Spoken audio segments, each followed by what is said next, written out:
Le fantôme asiatique.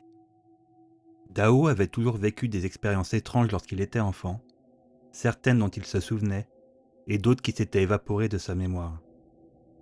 À l'âge de 13 ans, lorsqu'il était un jeune adolescent, il était complètement obsédé par une petite amie et elle l'était tout autant pour lui. Il passait des heures au téléphone, discutant souvent jusqu'au petit matin. Bien évidemment, cela rendait ses parents fous.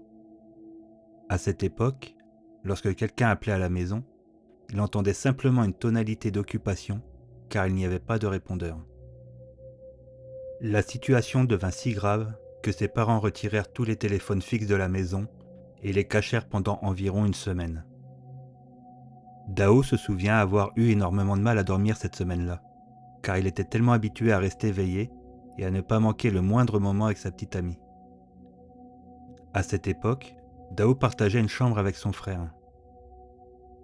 Leurs lits étaient disposés perpendiculairement l'un par rapport à l'autre. Le pied de son lit était le plus proche de celui de son frère, et la fenêtre se trouvait sur le côté droit de son lit, avec la porte de la chambre sur le côté gauche. Allongé là, regardant son frère profondément endormi, Dao se souvient avoir ressenti une pointe de jalousie, tandis qu'il était bien éveillé. Dans la chaleur étouffante d'une nuit d'été, la fenêtre était grande ouverte car Dao et sa famille n'avaient pas de climatisation. Alors qu'il fixait le lit de son frère, une légère brise s'est soudainement levée. Il se rappelle avoir trouvé cela étrange, car aucune brise ne s'était fait sentir jusqu'à présent cette nuit-là. Se tournant pour regarder la fenêtre, Dao a alors aperçu une forme qui ressemblait à une tête transparente en train de flotter dans la pièce. Cette forme a continué son chemin vers la porte. Elle était si transparente que Dao n'était pas immédiatement sûr de ce qu'il voyait. Mais alors qu'il détournait le regard et se concentrait sur la porte, un homme a commencé à apparaître. Au départ, son corps a commencé à se matérialiser, semblant prendre forme à partir de la tête. Tout son être était transparent, mais peu à peu, des couleurs ont commencé à le remplir. Dao se souvient qu'il portait un débardeur jaune. Alors que l'homme devenait de plus en plus visible, et que son visage se dessinait, Dao pouvait discerner ses pommettes saillantes et sa longue mâchoire pointue. Il était clair qu'il était asiatique. Il a fallu quelques secondes à Dao, qui lui ont paru une éternité, pour pouvoir bouger. Dès qu'il a pu, il a bondi de son lit pour se réfugier directement dans celui de son petit frère. Dao a regardé en direction de la porte, mais il avait disparu. Il était toujours terrifié, fermant les yeux et s'endormant finalement dans le lit de son frère pour le reste de la nuit.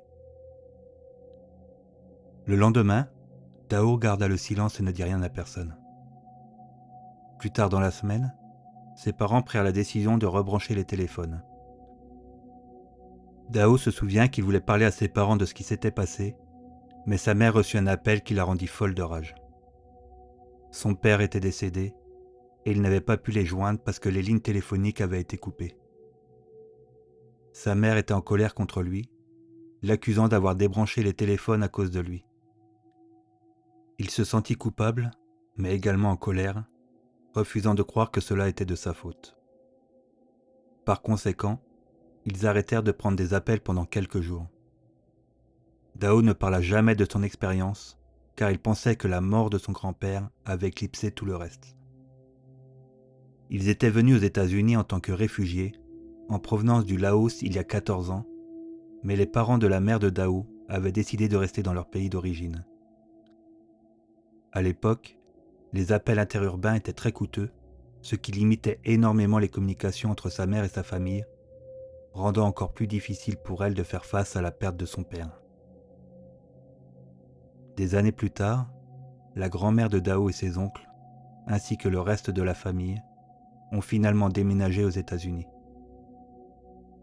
Lors de sa toute première rencontre avec l'un de ses oncles, Dao fut quelque peu choqué.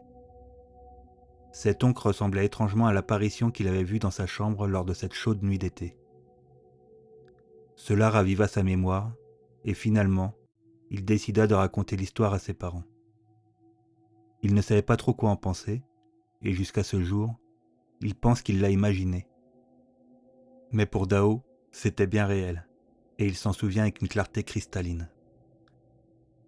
Des années après, Dao se demande toujours si l'apparition qu'il a vue la nuit du décès de son grand-père était en réalité ce dernier, dans sa jeunesse.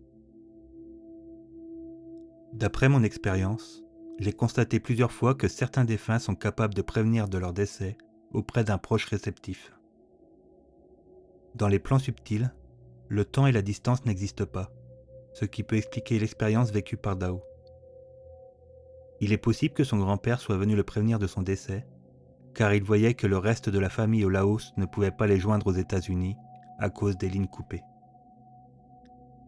Dans un état de réceptivité, Dao a pu observer une tête transparente se déplacer dans la pièce. Habitué à dormir tardivement, cette semaine sans appel de sa petite amie a dû lui paraître longue au moment de l'endormissement. Souvent, dans ce genre de situation, notre esprit divague, et nous sommes présents physiquement, mais notre esprit n'y est pas vraiment. C'est dans cet état hypnotique qu'il a pu observer le lit de son frère, ce qui l'a rendu plus enclin à percevoir cette énergie qu'il aurait probablement manqué s'il était occupé au téléphone. Il est possible que la nuit avec cette légère brise ait créé des conditions favorables pour que le grand-père de Dao puisse apparaître. Dans ces moments de connexion avec le monde subtil, les éléments naturels peuvent jouer un rôle important. Cependant, il est essentiel de garder à l'esprit que ces expériences sont subjectives et peuvent être interprétées de différentes manières. Certaines personnes pourraient expliquer cela par des phénomènes psychologiques ou par des coïncidences fortuites. Quoi qu'il en soit, cette expérience a été significative pour Dao et il peut lui apporter du réconfort en lui donnant l'impression que son grand-père veille sur lui depuis l'au-delà. Il est important de respecter les croyances et les expériences individuelles de chacun, car elles font partie intégrante de qui nous sommes en tant qu'êtres humains. Les histoires comme celle de Dao nous rappellent la complexité du monde qui nous entoure et l'importance de rester ouvert à toutes les possibilités.